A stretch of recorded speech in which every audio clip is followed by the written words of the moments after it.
Assalamualaikum warahmatullahi wabarakatuh. Perkenalkan, kami dari kelompok Fisfazi, di mana kami akan mempresentasikan hasil dari kelompok kami. Sebelum itu, biarkan saya untuk memperkenalkan dulu anggota yang ada di kelompok kami. Yang pertama-tama saya sendiri yaitu Tasya Marsyanur, dan ada rekan saya bernama Vanessa, selanjutnya ada Cinta Indriani, dan selanjutnya lagi ada Jihan Jasmine Jahro. Pertama-tama di sini saya share screen dulu. Oke. Yang pertama-tama, untuk penjelasan presentasi mengenai metode Mamdani ini sendiri akan dibacakan oleh rekan saya bernama Cinta Indriani. Untuk Cinta, dipersilakan. Baik, pengertian metode Mamdani. Metode Mamdani adalah salah satu metode inferensi dalam sistem inferensi fazi yang diperkenalkan oleh Ibrahim Mamdani pada tahun 1975. Metode Mamdani merupakan metode inferensi yang paling umum digunakan dan mudah dimengerti. Metode Mamdani menggunakan aturan fazi untuk mentransformasikan input fazi dan output fazi. Metode ini menggunakan operator fazi min dan max untuk melakukan inferensi. Kelebihan metode Mamdani adalah mudah dipahami dan diinterpretasikan oleh manusia, mampu menangani ketidakpastian dan ambiguitas dalam pemodelan sistem, dan dapat diterapkan dalam berbagai aplikasi. Namun kekurangan metode Mamdani adalah proses inferensi dapat menjadi komputasi yang intensif. Lalu kesulitan dalam menggabungkan dengan metode-metode lain, pemilihan dan pengaturan parameter bisa sulit dilakukan. Yes, terima kasih. Selanjutnya untuk tahapan akan dibacakan oleh rekan saya bernama Jihan Jasmine Jahro. Untuk Jihan, dipersilakan. Baiklah, untuk langkah-langkah umum dalam metode Mamdani ini sendiri, yang pertama, fazifikasi, yaitu variabel input diubah menjadi variabel fazi dengan fungsi keanggotaan yang menunjukkan tingkat keanggotaan suatu nilai pada himpunan fazi. Yang kedua, aturan fazi, yaitu membuat aturan-aturan fazi yang menentukan hubungan antara kondisi pada variabel input dan tindakan pada variabel output. Yang ketiga, inferensi fazi, yaitu menggunakan aturan-aturan fazi yang menghasilkan konklusi fazi berdasarkan nilai input yang diberikan. Dan keempat, agregasi dan defazifikasi, yaitu menggabungkan konklusi-konklusi fazi dari aturan-aturan dan mengubahnya kembali menjadi nilai konkret yang dapat diimplementasikan. Baik, terima kasih. Selanjutnya untuk perhitungan manual akan dijelaskan oleh teman saya bernama Vanessa. Baiklah, berikut ini adalah tahapan dari FIS Mamdani. Yang pertama, kita harus membuat grafik dari terlebih dahulu dari masing-masing variabel. Di sini kita menggunakan 3 variabel, yaitu variabel suhu, variabel kelembapan, dan variabel cuaca. Di variabel suhu sendiri memiliki 3 himpunan, yaitu dingin, medium, dan panas. Kemudian kita mencari nilai keanggotaan dari masing-masing himpunan, dan kemudian mencari nilai keanggotaan masing-masing himpunan dengan input 25 sesuai kita udah tentukan. Dengan himpunan dingin input 25 menghasilkan nilai sebesar 0,61, kemudian himpunan medium dengan input 25 menghasilkan nilai sebesar 0,39, dan himpunan panas dengan input 25 menghasilkan nilai sebesar 0. Tahap tadi juga dilakukan pada variabel kelembapan dan variabel cuaca. Kemudian kita masuk ke tahap inferensi. Tahap inferensi ini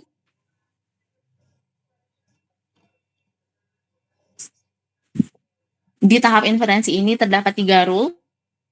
Yang pertama ada rules jika lembab dan dingin maka hujan dengan operator dan, maka kita mengambil nilai minimum yaitu 0,61. Di rules kedua, jika medium dan medium maka berawan dengan operator dan, maka kita mengambil nilai minimum yaitu 0. Di rules terakhir, jika kering atau panas maka cerah dengan operator atau, maka nilai yang diambil adalah nilai max, yaitu 0. Selanjutnya kita menentukan nilai titik potong dari rules yang sudah kita tentukan tadi. Titik potong yang kita dapat sebesar 34,75. Selanjutnya adalah tahap defazifikasi dengan menggunakan rumus centroid, yaitu momen dibagi area. Selanjutnya kita akan mencari nilai pada momen pertama, yaitu integral dari 0 sampai 34,75 dengan hasil 368,30656.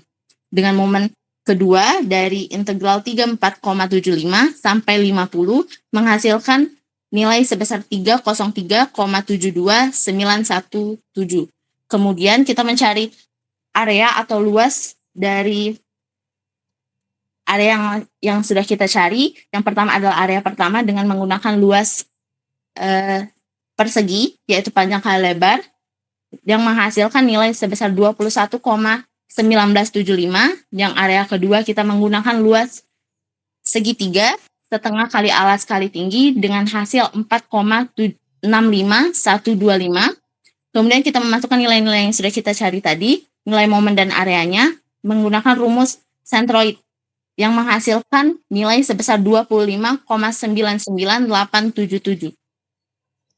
Oke, baik. Selanjutnya, terima kasih Manes. Selanjutnya untuk codingannya akan dipresentasikan oleh saya sendiri. Apa yang dijelaskan di perhitungan manual itu kami implementasikan menggunakan Python. Di sini kami menggunakan library NumPy, skfuzzy, dan juga matplotlib untuk menampilkan grafiknya. Di sini pertama-tama kami mendefinisikan terlebih dahulu untuk membership function, di mana untuk antecedents ini adalah inputannya dan juga untuk konsekuen ini yang berarti outputnya, di mana outputnya itu berupa cuaca. Untuk kelembapan itu sendiri memiliki interval dari 0 sampai 100, dan juga untuk suhu itu sendiri dari 0 sampai 35, dan juga cuaca itu dari 0 sampai 100. Selanjutnya, kami membuat membership function untuk suhu. Di sini ada 3, yaitu untuk kelembapan, untuk suhu, dan juga untuk cuaca. Jika bisa dilihat, di sini ada trap MF dan trim. Untuk trap MF ini yang berarti nanti grafiknya itu akan berbentuk trapesium, dan untuk trim MF ini, di mana nanti grafiknya itu akan berbentuk segitiga, dengan titik-titik sebagai berikut. Selanjutnya, setelah sudah dibuat untuk membership function-nya, kami membuatlah define rules atau aturan-aturannya. Sesuai dengan aturan manual tadi, kami memiliki 3 aturan. Yang pertama, kami membuat aturan pertama dengan nama rule 1, aturan 2 rule 2, dan aturan 3 rule 3. Seperti ini, jika kelembapannya lembab dan suhunya dingin, maka dia akan hujan. Jika kelembapannya medium dan suhunya medium, maka cuaca akan berawan. Jika kelembapannya kering dan suhunya panas, maka cuacanya akan cerah. Di sini selanjutnya kami membuat inputan. Jadi nanti user akan menginputkan nilai kelembapan dan juga nilai suhunya. Di mana untuk nilai kelembapan akan di-store di dalam kelembapan input, dan juga untuk nilai suhu akan di-store di dalam variabel suhu input. Terus kedua ini akan dikomput atau dihitung dengan kode cuaca underscore control titik compute, di mana ini akan menggunakan metode Mamdani. Setelah dapat hasil yang didapatkan dari codingan ini, baru kami masukkan ke dalam conditional operator, ke dalam kondisi yang ini. Di mana kondisi ini jika nilainya itu kurang dari sama dengan 25, maka dia akan mengeluarkan output berupa hujan. Jika nilainya di antara 25 sampai dengan 50, sampai dengan sama dengan 50, maka dia akan mengeluarkan cuaca berawan, dan lebih dari situ dia akan mengeluarkan cerah. Dan untuk kelembapan view, suhu view, dan cuaca view ini untuk memvisualisasikan grafiknya. Coba saya run terlebih dahulu.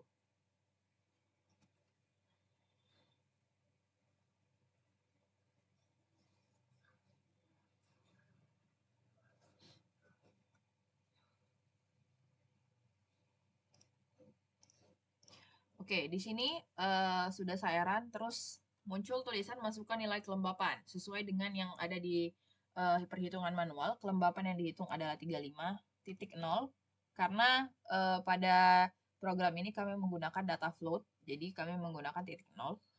Selanjutnya untuk nilai suhu itu kami menggunakan 25.0. Jika saya nih, maka yang keluar adalah cuaca hujan. Untuk cuaca hujan itu sendiri, bisa disamakan dengan hasil perhitungan kami sebagai berikut. Bahwa jika dilihat dari sini, untuk titik dari 35 dan 25 dan 35 dan 25 itu sendiri berada di grafik hujan. yang bisa dikatakan itu sesuai. Dan bisa dilihat juga di sini ada figur 1, figur 2, di mana figur 1, figur 2, dan seterusnya ini menggambarkan grafik, di mana grafiknya yang pertama terdiri dari trapesium, segitiga trapesium. Yang kedua itu figur tentang suhu, seperti ini bentuknya. Dan selanjutnya itu cuaca yang berbentuk seperti ini. Oke.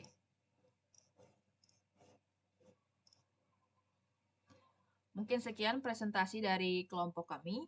Jika ada salah-salah kata atau kurang jelas mengenai presentasi kami mohon maaf. Mohon maaf atas kekurangan yang ada.